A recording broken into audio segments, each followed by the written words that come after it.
David Bowie is among the few people who have found themselves banned from iconic comedy show Saturday Night Live. The starman singer was blacklisted from appearing for 3 years after his song Choice struck the wrong chord with the show's legendary producer Lorne Michaels. "I was banned from the show," the star admitted in a 1999 interview with Pulse magazine. Scheduled to play his new single, David instead made a decision to play a song that had extremely negative connotations for Lorne. "I was scheduled to perform a single from my Earthling album called Telling Lies. Just before the band took the stage, one decided to take the P*** out of Lorne a bit because I knew he wasn't happy with me," David recalled. Instead he chose to sing 1981's Scary Monsters and Super Creeps, which Lorne had privately confessed to David was absolutely terrifying to him and reminded him of a dark time in his life.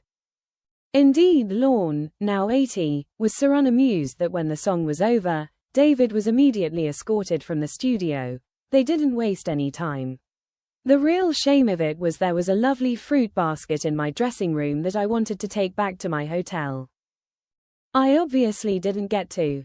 I was very sore about that. Still am, to tell you the truth," he quipped. However, time is a great healer, and just 3 years later David, who died in January 2016 at the age of 69, was invited back on the show and the ban lifted.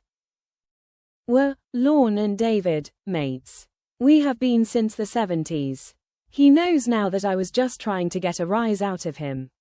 Maybe I could have done it less, I don't know, showy. But the air has been cleared, obviously," he reflected. David's band added him to the annals of the 50-year-old comedy show's H-story as one of the people barred from the show. Others include Sinead O'Connor, who famously tore up a picture of the Pope on the show, Elvis Costello, who also got into trouble for playing an unexpected song on the program, and Kanye West, who had made 7 appearances on the program before his ban for making a slew of aggressive comments towards former cast member Pete Davidson, who at one point was his ex Kim Kardashian's boyfriend. Now one source has claimed to Heat magazine that the royal couple are sickened by the idea, stating, "There's absolutely a sense that people are trying to build relationships with them in case there's a divorce. But the idea that Netflix, or anyone else they're working with, is just biding their time and waiting for them to implode is horrifying to Meghan and Harry. They both find it sickening that people would make those sorts of accusations." They added that while they're aware they're under a microscope, the pair don't buy into rumors that Netflix is only working with them to be the first in line for their downfall. The source added that Meghan and Harry are trying to shut out the noise and get on with their lives, but know there are plenty of vultures who would love to see them break up. May 2025 will mark 7 years of marriage for the couple, who moved to Montecito in California after fleeing the UK with their children Archie and Lilibet.